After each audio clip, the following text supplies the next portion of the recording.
Guys, आज हम पढ़ने वाले हैं क्लास 12 का chapter number 8 human health and disease. तो इसमें जो फर्स्ट पैराग्राफ है वो ज़्यादा इंपॉर्टेंट नहीं है, तो इसलिए आप इसको रीड कर सकते हैं और आगे वाले पैराग्राफ से हम इसको पढ़ना चैप्टर को स्टार्ट करते हैं विदाउट टाइम वेस्ट किए। देखते हैं क्या हमसे पूछा गया। The term health is very frequently used by everybody. How do we define it? Health does not simply mean absence of disease or physical fitness. It could be defined as a state of complete physical, mental, and social well-being. When people are healthy, they are more efficient at work. This increases productivity and brings economic prosperity. Also increases longevity of people and reduces infant and maternal mortality. Balanced diet, personal hygiene, and regular exercise are very important to maintain good health. Yoga has been practiced since time immemorial to achieve physical and mental health. Awareness about diseases and their effect on different bodily functions, vaccination, immunization against infectious diseases, proper disposal of wastage, control of bacteria, and maintenance of hygienic food and water resources are necessary for achieving good health. When the functioning of one or more organs or systems of the body is adversely affected, characterized by various signs and symptoms, we say that we are not healthy, that is, we have a disease. Diseases can be broadly grouped into infectious and non-infectious. Diseases which are easily transmitted from one person to another are called infectious diseases. Infectious diseases are very common and every one of us suffer from these at some time or other. Some of the infectious diseases like AIDS are fatal. Among non-infectious diseases, cancer is a major cause of death. Drug and alcohol abuse also affect our health adversely. तो ये इतना बड़ा paragraph NCERT में 3 paragraphs दिए गए health के बारे में। अब अगर इसी पैराग्राफ को हम शॉर्ट में अगर पढ़ लें, शॉर्ट का मेरा मतलब है कि इसी के हम नोट्स अगर बना लें तो हमें और अच्छे से क्लियर हो जाएगा। फॉर एग्ज़ाम्पल, आप एग्ज़ाम टाइम पे जाएंगे, आप इतने बड़े बड़े पैराग्राफ, ऐसे ही आपके सारे चैप्टर्स होंगे, फिज़िक्स में होंगे, केमिस्ट्री में होंगे, बायोलॉजी में होंगे, मैथ्स में होंगे। मैथ्स में तो खैर न्यूमेरिकल्स ही होते हैं। तो अब आप ही देखिए, आप जब इतने लंबे लंबे पैराग्राफ्स पढ़ के जाएंगे तो आप खुद कन्फ्यूज़ हो जाएंगे, ये वाली लाइन मैंने कहाँ पढ़ी थी, ये वाली लाइन मैंने कहाँ पढ़ी थी। आप लाइंस का याद करेंगे, ये वाली लाइन कहाँ थी, वो वाली लाइन, और आप सब मिक्सअप कर देंगे। तो हर एक टॉपिक को, हर एक चैप्टर का अगर आपके पास अच्छा नोट्स होगा तो आप उसको, आपका ज़्यादा टाइम भी वेस्ट नहीं होगा, आप उसका रिवीजन भी अच्छे से कर पाएंगे और आंसर भी बहुत इफ़ेक्टिव वे में आप लिख पाएंगे और आपके मार्क्स भी बहुत अच्छे आप स्कोर कर पाएंगे। तो देखिए, मैंने इसी पैराग्राफ का, मैंने इस पूरे पैराग्राफ जितना ये दिया गया है उसका मैंने शॉर्ट में नोट बनाया है और पूरा एनसीईआरटी बेस्ड है। तो आइए देखते हैं। सबसे पहले पूछा गया था हेल्थ, तो मैंने हेल्थ को डिफ़ाइन किया। It is defined as a state of complete physical, mental and social wellbeing. Health क्या होती है? अगर हम कंप्लीट यानी पूरी तरह से फिजिकली भी, मेंटली भी एंड सोशली क्या है, वेलबींग है, तो क्या होगा, हम हेल्दी हैं। तो अगर इनमें से एक भी चीज़ अफेक्टेड है हमारी बॉडी में, फॉर एग्जाम्पल फिजिकली नहीं वेलबींग है, मेंटली नहीं है या फिर सोशली नहीं, तो हम हेल्दी नहीं कहलाएंगे। तो हेल्थ 3 टर्म से मिलकर बना है, physical, mental and social wellbeing. अब बेनिफिट्स ऑफ गुड हेल्थ, यानी अगर हमारी हेल्थ अच्छी है तो इसका हमें क्या बेनिफिट मिलेगा। हर चीज़ का आजकल बेनिफिट पहले देखा जाता है कि हमें इसको करने से हमें क्या बेनिफिट है। फॉर एग्ज़ाम्पल, आप पढ़ भी रहे हैं तो आपका कोई ना कोई बेनिफिट होगा। आप सोच रहे होंगे कि अगर मैं ये पढ़ लूँगा तो आगे चलकर मैं ये करूँगा। बायो वाले सोच रहे होंगे मैं डॉक्टर बनूँगा, तो इसके लिए मुझे बायोलॉजी पढ़नी पड़ेगी। तो हर एक चीज़ का बेनिफिट है। तो देखिए, पढ़ते हैं इसको। क्या है? When people are healthy they are more efficient at work. यानी जब हम हेल्दी होंगे तो हम ज़्यादा देर तक कोई किसी भी काम को कर पाएंगे। इससे क्या होगा, हमारी प्रोडक्टिविटी भी इंक्रीज़ होगी और लॉन्गेविटी जो लोगों की होगी, पीपल की, वो भी इंक्रीज़ होगी। रिड्यूस होगी इन्फेंट एंड मैटरनल मॉर्टेलिटी। तो जब हम हेल्दी होंगे तो हम काफ़ी लंबे समय तक काम कर पाएंगे। इसकी वजह से हमारी प्रोडक्टिविटी यानी जो भी प्रोडक्शन हो रहा है वो इंक्रीज़ होगा। लॉन्गेविटी यानी लॉन्ग टाइम तक हम रह पाएंगे। जब हेल्थ नहीं होगी तो फिर कैसे अगर हेल्थ अच्छी नहीं होगी तो क्या हो जाएगा, पीपल डाई हो जाएगा। अब उसके बाद देखते हैं कि अगर हम चाहते हैं कि हमारी हेल्थ अच्छी रहे तो उसके लिए हमें क्या करना होगा, हम इसको कैसे मेंटेन कर सकते हैं। फर्स्ट नंबर, बैलेंस डाइट अपनी रखें, पर्सनल हाइजीन रखें एंड रेगुलर एक्सरसाइज करें। तो इन तीनों चीज़ों से क्या होगा, हमारी हेल्थ मेंटेन हो सकती है, अच्छी हेल्थ हम अपनी बना सकते हैं।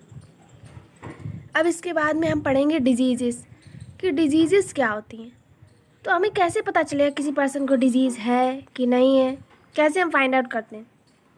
The state of body with specific science and symptoms, यानी बॉडी की वो स्टेट जब हमें कोई स्पेसिफिक साइन दिखे या सिम्टम। फॉर एग्जांपल साइन का मतलब है जैसे रिंग बॉम हो जाता है किसी किसी को, तो उसमें हमें क्या दिखता है, साइन हमें ये दिखता है कि उसमें उसके स्पॉट्स टाइप के पड़ जाते हैं, है ना। और सिम्टम्स में देखते हैं अगर हम, जैसे फॉर एग्जांपल एलिफेंटियासिस हो जाता है अगर किसी को, तो उसको हमें सिम्टम पता है कि हाथी जैसा उसका पैर हो जाता है, तो ये सिम्टम हमें देखने को मिलता है। दूसरा, मलेरिया हो जाता है तो उसमें क्या होता है सिम्टम, हाई फीवर आता है और बहुत सर्दी लगती है। तो अगर कोई स्पेसिफिक साइन मिलता है या कोई सिम्टम तो इसको कहेंगे हम डिजीज़। अब डिजीज़ 2 टाइप्स की होती हैं, कॉन्जेनाइटल होती है और एक्वायर्ड डिजीज़ होती है। कॉन्जेनाइटल को अब हम पढ़ेंगे क्या होती है। Diseases are present since birth, यानी जो बर्थ से ही प्रेजेंट होती हैं, जन्म होने के साथ ही प्रेजेंट हैं डिजीज़, वो होती हैं कॉन्जेनाइटल। एक्वायर्ड क्या होती, diseases are those which develop after birth, यानी जन्म के बाद जब इन्फेंट का बॉर्न हो गया उसके बाद में जो उसके अंदर डिजीज़ आई वो होती हैं एक्वायर्ड, यानी वो उसने एक्वायर की हैं।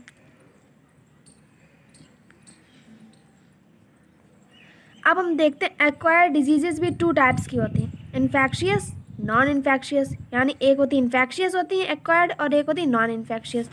अब हम देखते हैं कि इन्फेक्शियस और नॉन इन्फेक्शियस कौन सी डिजीज़ होती हैं। तो देखिए, इन्फेक्शियस क्या होती है, infectious diseases which are easily transmitted from one person to another, यानी जो आसानी से ट्रांसमिट हो जाए एक इंसान से दूसरे इंसान में बहुत आसानी से। For example TB, cold, cholera, AIDS, ये सब क्या है, आसानी से ट्रांसमिट हो जाती हैं एक पर्सन से दूसरे पर्सन में। नेक्स्ट, नॉन इन्फेक्शियस डिजीज़ क्या होती हैं, डिजीज़ जो कि which are not spread from infected person to healthy person, जो ट्रांसमिट नहीं हो सकती हैं एक इन्फेक्टेड पर्सन से, यानी जिसको डिजीज़ है उससे दूसरे एक हेल्दी पर्सन में ट्रांसमिट नहीं हो पाती। For example cancer, goitre, diabetes. तो देखिए इन्फेक्शियस में एक डिजीज़ और आती, एड्स। एड्स सबसे डेंजरस डिजीज़ है, जिसको हो गई तो लाइफ टाइम उसको हो गई। तो इन्फेक्शियस में ये बहुत डेंजरस डिजीज़ है, डेथ भी हो जाती है इससे, डेथ मीन्स फाइनल होता है एक तरह से इसमें। और नॉन इन्फेक्शियस क्या होती है, नॉन इन्फेक्शियस में सबसे ज़्यादा डेंजरस कौन सी है, कैंसर। कैंसर डिजीज़ बहुत डेंजरस है। अभी हमने इस पैराग्राफ को अब हमने क्लियर कर लिया अच्छे से, ये जो आपको हेल्थ के ऊपर पूरा दिया गया डिक्टो इसी से रिलेटेड पूरा नोट्स है। आप जब इसको पढ़ेंगे ना नोट्स को, तो आपको एनसीईआरटी इतने अच्छे से क्लियर हो जाएगी कि आपको ज़रूरत ही नहीं पड़ेगी इस पैराग्राफ को दोबारा पढ़ने की। इतना उसमें एक्यूरेट, इतना अच्छा लिखा हुआ है कि आपको पढ़कर भी मज़ा आ जाएगा। अब देखिए, अब हम देखते हैं कॉमन डिजीज़ इन ह्यूमंस, यानी ह्यूमंस में कॉमन डिजीज़ कौन कौन सी होती हैं। तो इसमें आपको काफ़ी सारे डिजीज़ दी गई, और जो डिजीज़ भी दी गई हैं वो अलग अलग तरह की हैं। कुछ डिजीज़ बैक्टीरिया से होती हैं,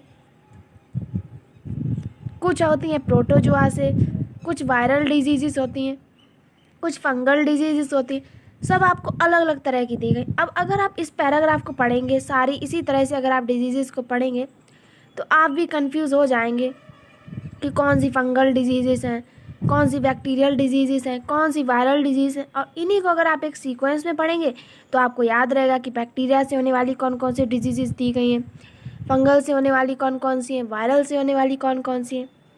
तो इनको हम अच्छे से कॉन्सेप्ट वाइज पढ़ेंगे, नोट्स की फॉर्म में पढ़ेंगे, जिससे हम इनको अच्छे से क्लियर कर लें। और जब आपको क्लियरिटी होती है तो आप अच्छा लिख भी सकते हैं, आप में कोई कमी नहीं लिखने में, बट आपका कॉन्सेप्ट नहीं क्लियर होता है। और जब कॉन्सेप्ट हमारा क्लियर होता है तो हम हर चीज़ को लिख पाते हैं। अब मैं ही आपको बताती हूँ, जब आप एग्ज़ाम में अक्सर कर बैठते होंगे, मेरे साथ भी यही होता है जैसा आपके साथ होता होगा, कि जब कोई चीज़ नहीं पढ़ के गई हूँ तो उसके बारे में नहीं लिख पाऊँगी, भले ही चाहे मैंने उसका रट्टा ही मारा हो तो भी नहीं अच्छा नहीं रिप्रेजेंटेशन कर पाऊँगी। लेकिन यही अगर मैं उसको समझ लूँ, कॉन्सेप्ट अगर मेरा क्लियर होता है, फिर चाहे मैंने उसको पढ़ा भी ना हो तब भी मैं उसको अच्छे से एक्सप्लेन कर सकती हूँ। तो बहुत इसका बेनिफिट मिलता है। कॉन्सेप्ट क्लियर होना चाहिए, और कॉन्सेप्ट क्लियर है तो आप सब कुछ कर सकते हैं। तो चलिए अब हम देखते हैं इसमें क्या क्या पूछा गया। सैल्मोनेला टाइफी, यहाँ पे सबसे पहले मैं डिजीज़ दी। सबसे पहले हम पैथोजन पढ़ते हैं। पैथोजन क्या होते हैं? डिजीज़ कॉजिंग माइक्रो ऑर्गेनिज्म, यानी जो ऑर्गेनिजम्स डिजीज़ कॉज करते हैं, जिनकी वजह से डिजीज़ होती है, उनको कहते हैं पैथोजन्स। पैथोजन्स मोस्टली हमारी बॉडी में एंटर करते हैं और अपना वर्क करना स्टार्ट कर देते हैं, यानी डिजीज़ करना स्टार्ट, इनकी वजह से हमें डिजीज़ हो जाती है। अब इसमें काफ़ी सारी डिजीज़ है। अब मैं नहीं चाहती हूँ कि मैं आपको एक एक पैराग्राफ पढ़ूँ फिर बताऊँ कि अब आप इसको नोट्स की फॉर्म में ऐसे लिखें। नहीं, मैं आपको डायरेक्ट अब नोट्स बताऊँगी कि नोट्स में क्या मैंने लिखा है, और नोट्स मेरा प्रॉपर वही है जो मैंने एनसीईआरटी बुक में दिया गया, और थोड़ा सा मैंने एडिशनल भी ऐड किया है इसमें, जिससे कि आप भी अपने एग्ज़ाम में जब एडिशनल थोड़ा ऐड करेंगे तो टीचर आपको खुश होकर और अच्छे नंबर देगा। तो सबसे पहले डिजीज़, इसका पैथोजेनिक बैक्टीरिया क्या है? Salmonella typhi. और सैल्मोनेला टाइफी जो पैथोजेनिक बैक्टीरिया वो क्या कॉज करता है, कौन सी डिजीज़ कॉज करता है? Typhoid fever. अब जो पैथोजन हमारी बॉडी में एंटर हो रहा है उसकी लोकेशन क्या है, कहाँ पे जाएगा? वो जाता है, एंटर करता है हमारे स्मॉल इंटेस्टाइन में। किसमें? स्मॉल इंटेस्टाइन में एंटर करता है। अब पैथोजन का मोड क्या है कि मतलब आया कहाँ से पैथोजन? अब हमें डिजीज़ हो जाती है, नहीं सोचते कि ये पैथोजन आया कहाँ से था हमारी बॉडी में। Through contaminated food and water, यानी कंटेमिनेटेड फूड और वाटर से पैथोजन आता है। जो हम लोग दूषित खाना और पानी पी लेते हैं, फॉर एग्जांपल गए मार्केट में, टिक्की खा ली, बताशे खा लिए, और पता नहीं उन्होंने हाइजीन रखा है कि नहीं फूड, और उन्होंने उसी से आपको खिला दिया और आप क्या हो गए? बीमार हो गए, आपको टाइफाइड हो गया। अब इसके सिम्टम्स क्या हैं? अब हमें कैसे पता चलेगा कि हमें टाइफाइड है? तो देखिए इसके क्या क्या सिम्टम्स हैं। सस्टेन्ड हाई फीवर, सस्टेन्ड एकदम हाई फीवर आएगा, यानी लगातार फीवर आएगा, वो भी कितने टेम्परेचर से? 39 डिग्री टू 40 डिग्री सेंटीग्रेड से आएगा, सेल्सियस आएगा। अब उसके बाद में फिर क्या होगा? वीकनेस हमें लगेगी बॉडी में, कमज़ोरी एकदम महसूस होगी। स्टमक पेन, पेट में दर्द सा होगा। कॉन्स्टिपेशन होगा, हेडक, दर्द, लॉस ऑफ एपेटाइट, भूख बिल्कुल नहीं लगेगी, बिल्कुल भूख हमारी चली जाएगी। तो ये सब सिम्टम्स हैं। अब हम कंफर्म कैसे करेंगे कि हमको टाइफाइड है? कंफर्मेशन इसका क्या है? विडाल टेस्ट, यानी विडाल टेस्ट अगर हम कराएंगे तो हमें कंफर्म हो जाएगा कि हमें टाइफाइड हो गया है। अब प्रिवेंशन, ये प्रिवेंशन आपके एनसीईआरटी बुक में नहीं दिया गया है, लेकिन मैंने इसको ऐड कर दिया है कि हम इसको कैसे रोक सकते हैं। प्रॉपर सैनिटेशन अगर हम रखेंगे तो भी प्रिवेंशन कर सकते हैं। और एक टीबी वैक्सीनेशन होता है जो कि प्रोवाइड करता है इम्यूनिटी फॉर 3 ईयर्स, यानी 3 ईयर्स के लिए हमको इम्यूनिटी प्रोवाइड करता है इस डिजीज़ के अगेंस्ट। अब हम इसका कंट्रोल पढ़ेंगे, ये भी नहीं आपके एनसीईआरटी में दिया गया। क्लोरोमाइसिटिन एक ड्रग है जो कि क्योर करता है टाइफाइड को, तो इसको हम इस तरह से कंट्रोल कर सकते हैं। अब हम देखते हैं क्लासिक केस। एक क्लासिक केस आपकी बुक में दिया गया है मैरी मेलन का, जो कि क्या थी? टाइफाइड कैरियर थी। उसका निक नेम था मैरी मेलन का, टाइफाइड मैरी, और प्रोफेशन से वो क्या थी? कुक थी, यानी खाना बनाती थी, और स्प्रेड क्या कर रही थी? वो टाइफाइड स्प्रेड कर रही थी। अब वो टाइफाइड स्प्रेड कर कैसे रही थी? थ्रू फूड शी प्रिपेयर, यानी उस खाने से, जो खाना वो बना रही थी उससे वो क्या कर रही थी? टाइफाइड को स्प्रेड कर रही थी। तो आई होप आपको अच्छे से समझ में आ गया होगा ये पूरा कॉन्सेप्ट जो आपको बताया गया है कि ह्यूमन में कौन सी डिजीज़ होती है। टाइफाइड की पूरी डिजीज़ आपको आई थिंक अच्छे से क्लियर हो गई होगी, और अगर आप इसके नोट्स बनाएंगे ना तो आपको और अच्छे से आप समझ में आ जाएगा। आप जब इसको बार बार रीड करेंगे तो आपके माइंड में एकदम कॉन्सेप्ट की क्लियरिटी आ जाएगी। अब दूसरी हम देखते हैं, जैसा कि देखिए ऊपर जो आपने टाइफाइड पढ़ी थी ना डिजीज़, वो कैसी डिजीज़ थी? बैक्टीरियल डिजीज़, बैक्टीरिया से होने वाली डिजीज़ थी। अब दूसरी हम बैक्टीरियल डिजीज़ पढ़ेंगे, वो है निमोनिया। अब इसका कॉजेटिव एजेंट कौन है, यानी इसको कॉज कौन करता है? तो इसका कॉजेटिव एजेंट है Streptococcus pneumonia and Haemophilus influenza. ये दोनों इसके क्या है? कॉजेटिव एजेंट है। अब ये मोड ऑफ ट्रांसमिशन, यानी ये कैसे ट्रांसमिट होती है, यानी एक इंसान से दूसरे इंसान तक ये कैसे डिजीज़ जाती है। तो bye inhaling droplets and aerosols, यानी अगर मैं ड्रॉपलेट्स इनहेल कर ली या एरोजोल्स, फॉर एग्जांपल किसी ने छींक दिया एकदम और हमने उसको इनहेल कर लिया एकदम, तो क्या होगा, निमोनिया हो जाएगा हमको। नेक्स्ट, अब इसके हम सिम्टम्स पढ़ेंगे, इसके क्या क्या सिम्टम्स, कैसे पता चलेगा हमको निमोनिया हुआ है। तो देखिए इसका पहला सिम्टम है infects the alveoli air filled sacs of the lungs, यानी सबसे पहले किसको इन्फेक्ट करता है, एल्वियोली को, जो हमारी एल्वियोली यानी एयर फिल्ड जो सैक्स होते हैं हमारे लंग्स में, उनको इन्फेक्ट करता है। दूसरा, एल्वियोली हमारी जो होती है वो फिल्ड हो जाती है फ्लूइड से, एल्वियोली क्या होगी, फिल्ड हो जाएगी फ्लूइड से, जिसकी वजह से हमें क्या प्रॉब्लम होगी, रेस्पिरेशन में, यानी सांस लेने में हमें क्या होगी, प्रॉब्लम होगी। थर्ड सिम्टम क्या है, फीवर आएगा, चिल्स, सर्दी लगेगी, कफ होएगा एंड हेडेक, सर दर्द होगा। फोर्थ, अब ये वाला जो सिम्टम है 4 वाला, ये कुछ कुछ केसेस में होता भी है, कुछ में नहीं भी होता। लिप्स, फिंगर के जो नेल्स होंगे, लिप्स होंगे, वो क्या हो जाएंगे, ग्रे से ब्लूइश इन कलर हो जाएंगे, तो ये कुछ केसेस में ऐसा होता है।